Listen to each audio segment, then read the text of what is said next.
Kemudian sifat huruf juga dapat kita ketahui dengan cara melihat keadaan lidah dan bentuk suara yang dihasilkan ketika kita mengucapkan huruf-huruf tersebut. Apabila pengucapan huruf diiringi dengan naiknya pangkal lidah ke arah velum atau ke arah langit-langit yang lunak belakang, maka disebut dengan velarisasi. Naiknya pangkal lidah ke arah velum disebut velarisasi. Dan ini dalam bahasa Arab, velarisasi selalu diiringi dengan tekanan pada faring atau pada tenggorokan. Karena si katup epiglotis ikut bergerak ke belakang. Jadi kalau terjadi velarisasi sekaligus faringalisasi, velarisasi itu naiknya pangkal lidah ke atas, itu bahasa ilmiah di linguistik Indonesia disebut velarisasi. Kemudian gerakan yang terjadi pada katup epiglotis di tenggorokan, di faring, itu disebut dengan faringalisasi. Dalam bahasa Arab, naiknya pangkal lidah pasti selalu diiringi dengan tekanan di tenggorokan. Itu pasti. Huruf-huruf bahasa Arab. Oh, memangnya ada yang enggak? Sebagian bahasa yang lain tidak. Ada yang velarisasi saja, ada yang faringalisasi saja.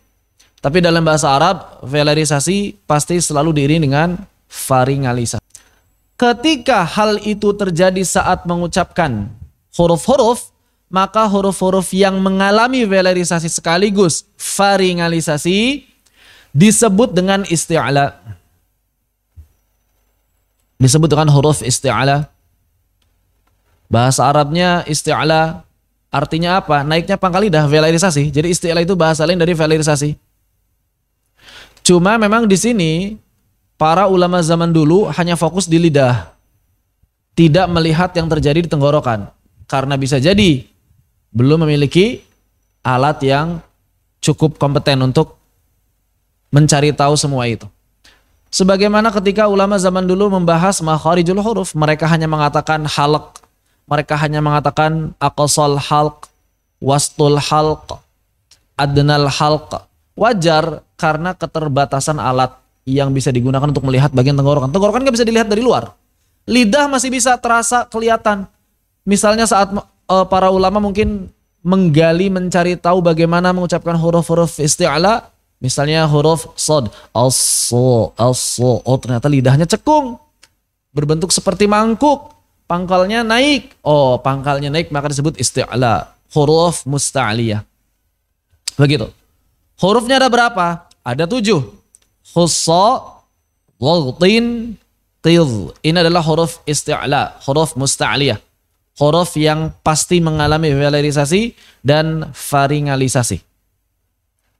Ahli fonetik mengkhususkan sifat ini pada keadaan vokal saja. Ahli fonetik.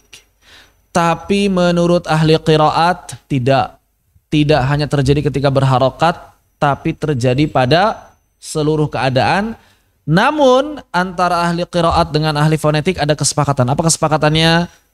Paling tampaknya itu adalah ketika fathah.